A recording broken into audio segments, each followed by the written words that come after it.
the market.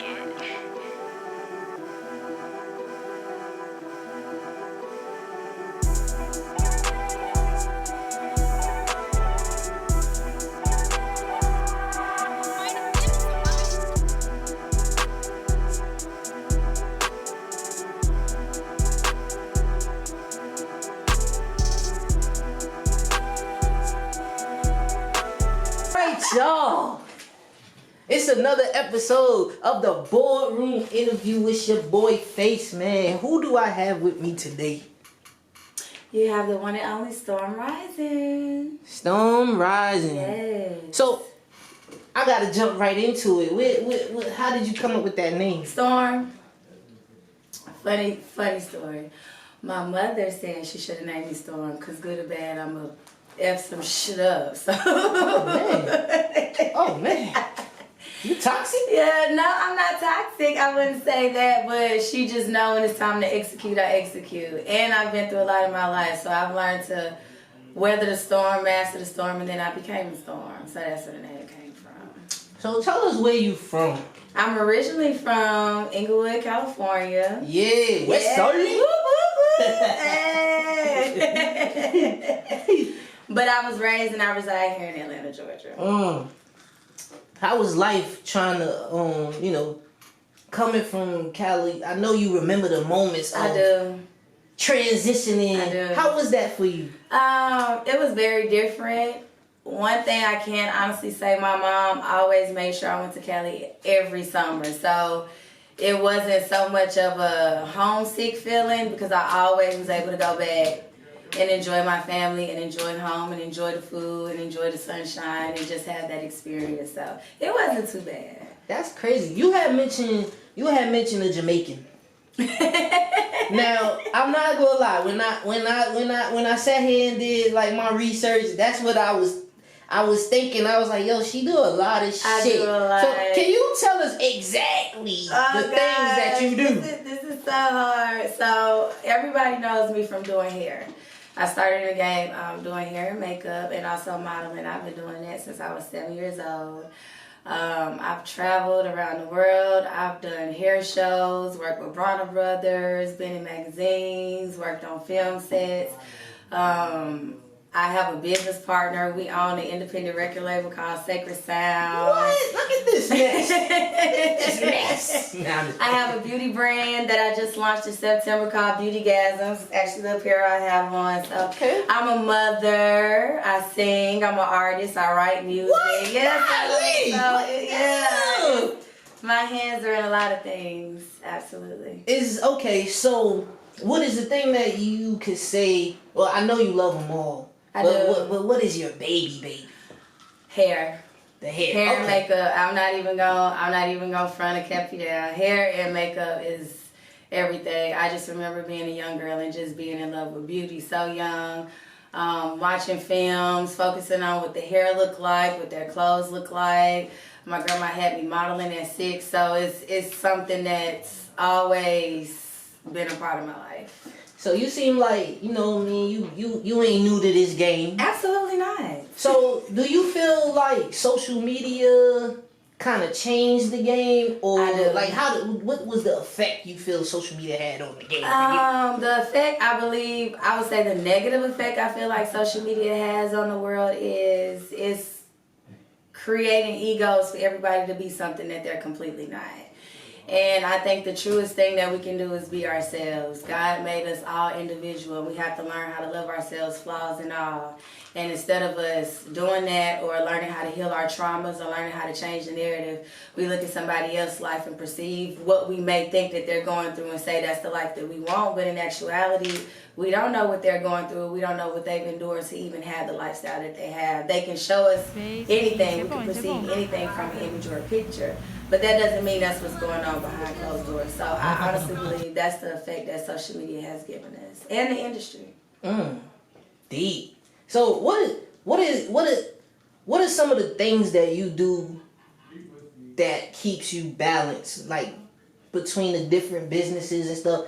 What's something that you do often that keeps you balanced? Because I know it has to be like sometimes discouraging, sometimes you happy, sometimes you sad. It's like, and you Libra too, right? Absolutely, and you know our balance. We our scale. Well, we are a scale. That's so crazy. Libras, our strength is supposed to be balanced.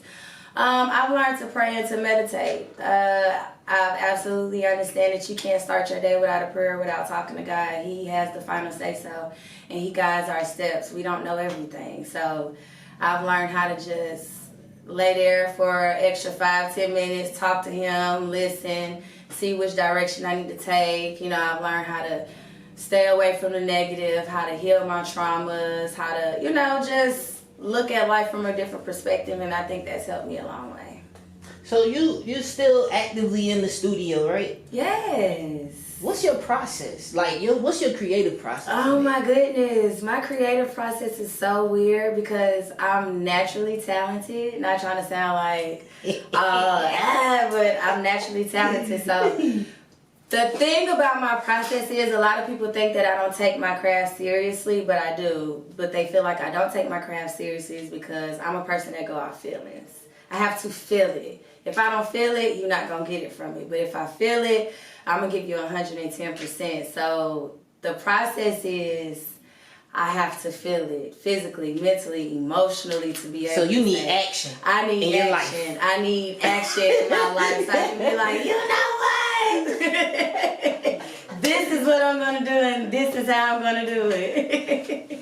What first got you into music? Oh man, what a lot of people don't know is my mom sings. My mom used to sing back in the day. Actually, that's how we got here to Atlanta. She came to Atlanta. She was supposed to come here for 2 weeks to record an album, and she never came back home. And then she sent for me a year later. So my family is very musically inclined. My mom sings. My brother sings. My sister sings. We grew up in a church. We were the choir. My dad was a producer when we were in LA. My dad introduced me to a lot of artists like Jill Scott, Truth Hurts, by Loud, you know, Neo Soul. So I think a lot of my musically inclined comes from my family. Absolutely. What I is can definitely give them that. What is some of your goals right now? Like, okay, you got this going on, you got this going on. What's the big thing? Do you have any year-end goal? Like, that means 1 month before the year is over. I do. Okay. I do. My biggest thing right now is my beauty brand, Beautygasms. I definitely want to make it global. I definitely want to take the beauty industry and do something completely different that nobody has ever done before. So that's my goal. Now, I can't tell you exactly what my plan is, but I can just let you know that my goal is to definitely make my brand global and to build a legacy for my children. Is there anything like, what's a lesson that you learned from the time you was a kid that you still use today? Oh. Know who to give your heart to and know who not to give it to. Know who deserves it and know who not. Who doesn't deserve it. Once again, balance comes into play with that. I'm a very loving, sweet person. Have a great spirit, great personality, and I love people. I have a big, big, big, big heart. If I could go and snatch the world and the moon and give it to somebody, then I'll go all heights to do that. But unfortunately, we don't live in that type of world where everybody can handle what you carry. So that's definitely been a life-going lesson for me that I'm still learning, but I definitely can say that I'm mastering it. Is it true that Libra women are crazy? We can be. If you take us there, I think everybody has a little craziness in them. I think it just all depends on the person that you deal with. Somebody can either bring the worst out of you, or somebody can either bring the best out of you. So, to answer you truthfully, yes, we're all crazy in our own way. But that could be good in a good crazy. It doesn't necessarily have to be a bad toxic crazy. So tell me, like, okay, I gotta say this right. Okay. Right. I gotta say. First of all, what's your favorite food? Italian and Mexican food is my favorite. And what's your favorite restaurant out here? Oh, do I really have a favorite restaurant? What? I think I have like I love food. It's so many places where I love to eat. I can't necessarily say there's one specific place where I'm like, oh, you know what? I take that back. Uh-oh. Gaucher's. Okay. Gaucher's breakfast bar. I love Gaucher's. What you ordering? Oh, salmon croquette and her jalapeno cheese grits. That is the best on the menu. Them jalapeno cheese grits be bussin'. So I take that back. Gaucher's, absolutely. So, what is your next move as far as? I'm so confused. You got so much. I know. You know, just forget that question. Skip that question. What the people want to know is, what is your favorite color? My favorite color is green. It's the money color. It's the color of money. Green in abundance. So I love green. Green is a beautiful color to me. Now, who inspired you to into this entrepreneur world? Like, who is there someone that you looked up to that you was like, man, I'm gonna get it just like that person? My mom. Yeah. My mom is a beast. My mom is a goat. My mom came here. She was a single parent. She raised me before she had my brothers and sisters, and I just remember her always working. There were days where she would literally have me at her job. She worked at Red Lobster. She worked at Waffle House. I remember her having me up there, knowing the co-workers like they were family. She just always pushed me to do something. She was the one that really pushed me to do hair. Once she knew I was interested in hair and knew how to braid, it was like, you're going to do my hair every time I want it done, and I want this style, and I believe in you, and this is what you're going to do. So I can honestly say that my mom is definitely my backbone when it comes to that and being an entrepreneur. What's your idea of the perfect date? Is there really a such thing as a perfect date? As a perfect date? I mean, yeah. I mean, it could be executed. You know, it could be something it could be like perfect. You know. Let's have an open mind about that. I wouldn't necessarily say what would be a perfect date. I would most likely say it's the thought that somebody puts into how they want to make you feel. It doesn't matter how they do it, whether it's a picnic in a park or just a simple movie date. I'm very simple. Like, a lot of people meet me and they be like, you're so bougie, but I'm very simple. I'll take a walk in a park or a picnic or a nice lunch or something so simple. It's the small things that count. Money is not everything. That's a fact. So, come on with it.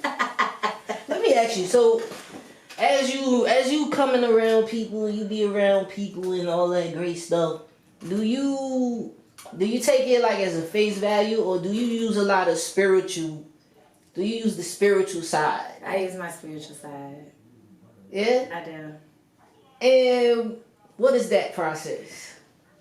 It just all depends on where somebody is. It's so crazy. My best friend was like, "Friend, I think you're an empath," but I feel people.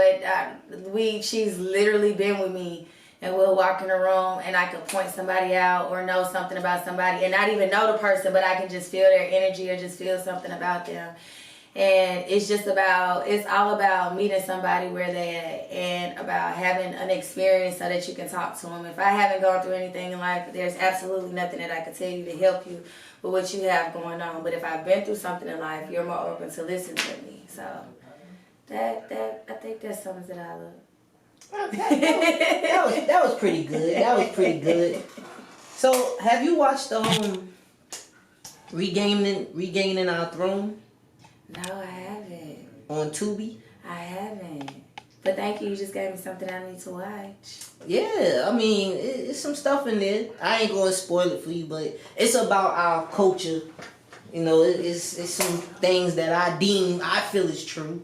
But yeah, check it out when you get time. I would definitely do that, and then I'll get back to you on that, and we can have a conversation. You already know. So, one of my last questions is, do you have anything that you want to get off your chest, or is there a topic that you want to talk about right now at this moment? What I would love to get off my chest is that I just want my culture to rise up. I want us to wake up. I want us to realize that we were once and still are kings and queens, and that black is gold, that we hold the power, that we are so powerful that the world has been trying to strip us from our power for as long as we know. And I think that we need to wake up and realize who we are so that we can have a better outcome and a better future. Life is short. Too many of us dying, senseless deaths, a lot of confusion, hurt, traumas.